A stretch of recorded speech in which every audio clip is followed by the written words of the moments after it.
Hi guys, I thought I'd try actually talking this time.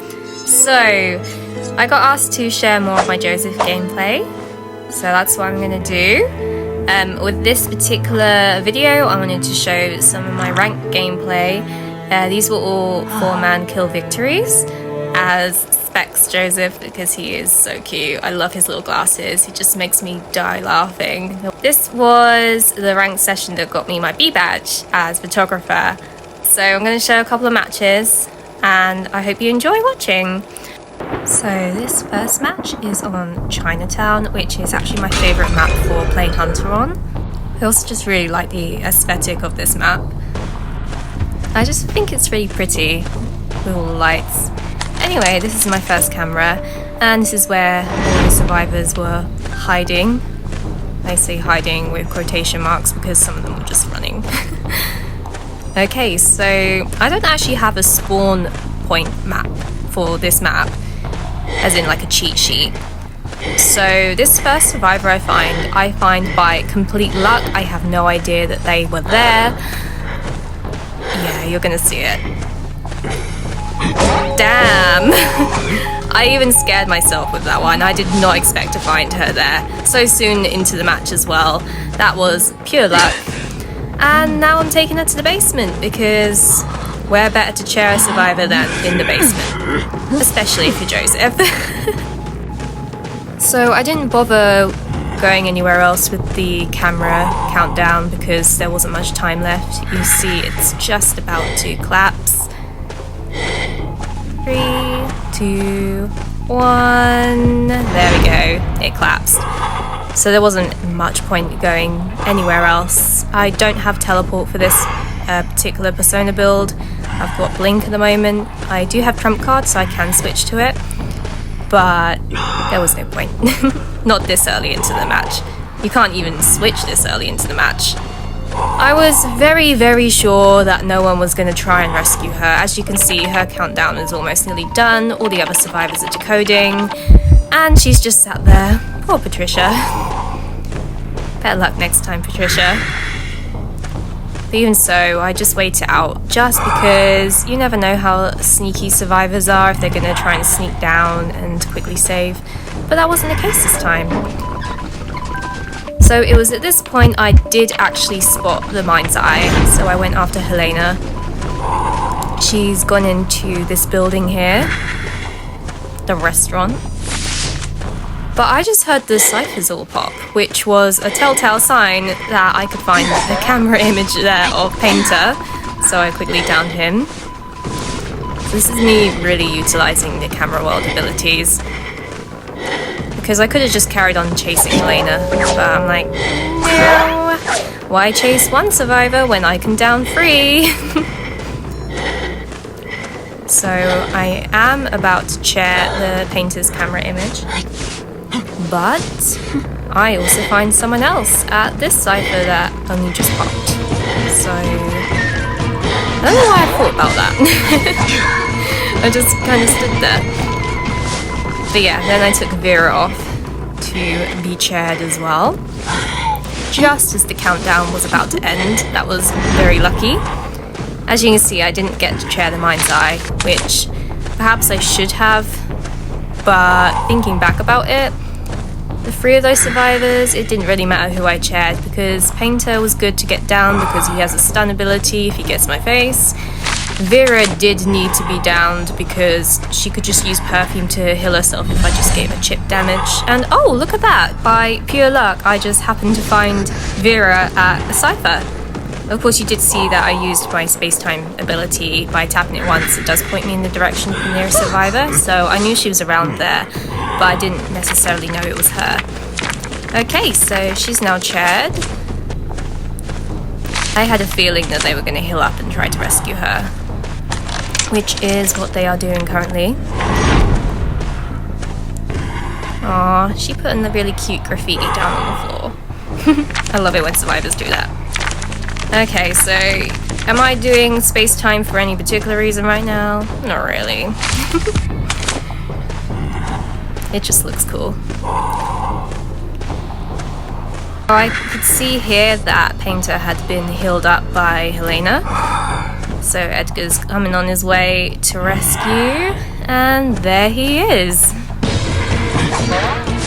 And I hit him, which he did not expect because he thought I would just go straight after Vera. And I did just notice that her camera world image had been saved from the chair as well. So they did a little tag team in there. So I still needed to hit Vera, and she would go down. On the camera image alone, because it had been rescued. Had to try and grab her twice there. And look who else I find. Hi, Edgar. How's it hanging down there? It was a good rescue you pulled off just now. And that's her gone. Time to chair Edgar. Of course, I could have slugged it out by this point. I could have left Edgar to try and bleed out and try to rely on Helena to come and heal him again. But to be honest, I'd rather just chair people. I like cheering people, it's fun. Also, Monami running there was really cute. So Helena just did a very sneaky rescue. She happened to be downstairs while I was upstairs, and I just downed her. Awesome. Okay, so this part made me absolutely cackle when I was playing. So you can see I'm pursuing Edgar, and then I blink, and and he painting stunned me. He was gonna try and do the painting stun followed by a palette stun. Just, you could tell from the position of how he left the painting. He did leave a little graffiti. So cute. So I could have used my camera there. I didn't because I knew that Helena was gonna get quickly up on her feet and start running again.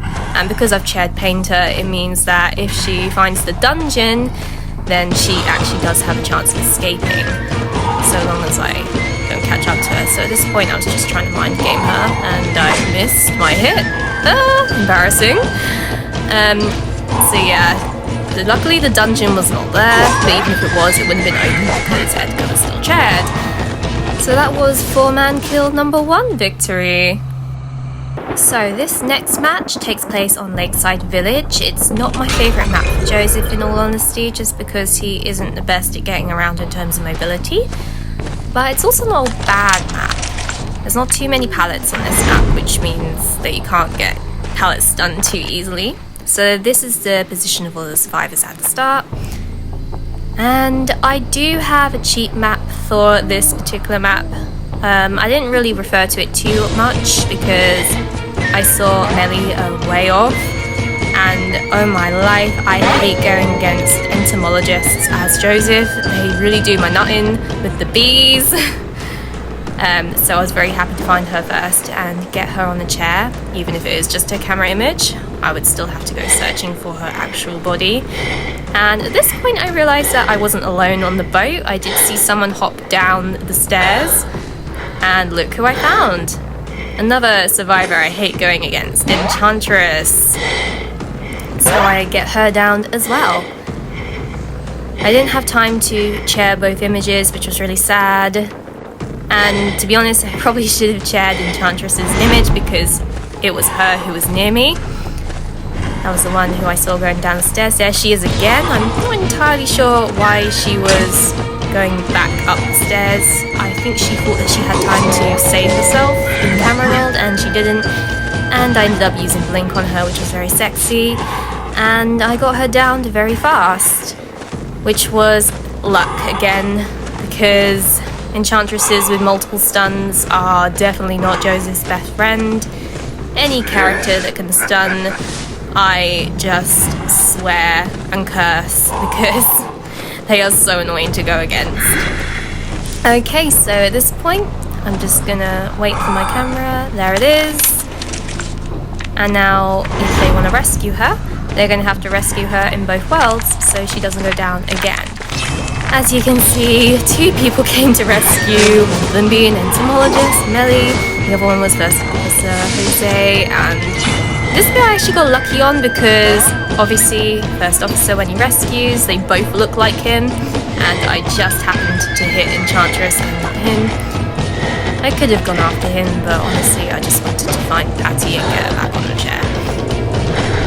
I don't know why I was just pacing at this point. I think I was just guarding her image, but I didn't really need to because she'd already gone down. Okay, so I used my space time, which I was very fortunate to have this early on in the game. And I knew that there were survivors over in this corner over here. And look at that, they are all trying to heal her. Of course they are, because if they heal Enchantress, she gets multiple stuns. And she also takes longer to heal, so they do need to be healing her. Oops, that did not go well, did it, Melly? She even put a bees there. And it failed. Melly and her bees. Hilarious. Okay, so let's get her eliminated. Woohoo! That's her gone. She won't be a problem. So now I just need to find someone else to pursue. And try and find another camera to be there. So I'm about to tap my space time, and I can see that someone is running in this direction. Oh look, a telltale sign that Melly's been around. I'm just waiting for my camera. Ta-da! So I really don't want to chase Melly because she's a kiter. And he's never gonna catch up to a kiter. And so I go this way and find Vera. And for some reason I tried to do a jump scare even though I saw Vera in the background of Camera World. But you know, there could have been another survivor decoding her in the IRL. So I take her camera image, I go looking for her again. It looks like she evaded me into the real world. So I go off in another direction and try and find some other survivors. 1 down, 3 to go. So I only do this if I still have time on the countdown, which I did. And I do try and do a jump scare again, and it fails because there's no one there. Sometimes I have amazing prediction skills like I did with that first match with that Enchantress, and sometimes they are way off. So I know that someone is gonna be over here. I think they were at both ciphers actually. Oh, Melly and her bees, it's so annoying. That boat area is annoying enough if you've got people kiting. So that was where Vera was. And she ran to where First Officer was decoding. So Melly and First Officer are both trying to flee from me right now. I'll go after Melly just because I have a blink so I can get her down pretty fast. That's why I always bring Blink with Joseph now. Blink can be a bit annoying. It can be really annoying and frustrating when it doesn't take. Especially if you're just trying to quickly tap it and instead of taking you through a wall, it takes you into a wall. That is particularly frustrating, but I got very lucky in this session with my blinks all being successful. Again, at this point it's a little bit of a waiting game just to see if anyone will come rescue. So Vera just got up on her feet. And this bit was particularly funny because Melly really wanted someone to come rescue her, and you can see in the background that Jose was on the way to rescue, but he had so far to run, he was just never going to make it. Maybe if he had a forwards football, but he didn't, so he was just never going to make that. Melly even mentioned at one point that the hunter changed target, and I had not changed target, so I don't know. Yeah, he didn't make it in time, which left him vulnerable. He does use the pocket watch on me. I hate the pocket watch. You have to look for the blood trail instead of following the image. And I'm pretty bad at that, as you can see. I go completely the wrong direction. And luckily I did find him again. There he is. Over the boat. This is what I mean by this area is really good to kite in, because yeah, you can lose hunters pretty well. Although, poor Jose got terror shocked trying to get away from me. So as you can see at the top, there were still 3 ciphers remaining. It was not looking too hopeful for either of them to be getting even a draw at this point. As Vera is the only person left standing, all she can really do is either try and heal herself up if she's lucky enough to find a syringe and try and save Jose, or she could just try and find a dungeon before I find her. So as you can see, I'm patrolling around using my space time, and here is Vera. She was actually lucky enough to find a syringe. Unfortunately, the syringe didn't completely heal off all of her chip damage. She still has a tiny little bit there. I'm going to take a photo just to secure my chaired Jose, so she would have an even tougher job of rescuing him because she'd have to rescue him from both worlds. And at this point, I'm literally just waiting to see what she is planning on doing. I did notice that she did heal herself up, so I thought there was a good chance that she would still try and rescue. I found the dungeon. There it is, quite near to where Jose's chaired. There's Vera. She's actually going to attempt to rescue, and here she comes. Bam! Terror shock. Oh dear. I think she just got very desperate. But yep, ended up surrendering at 3 ciphers remaining. Another 4-man kill. Thank you for watching. I hope you enjoyed. If you liked the video, please like and subscribe, and I promise I shall post some more gameplay soon. Bye bye!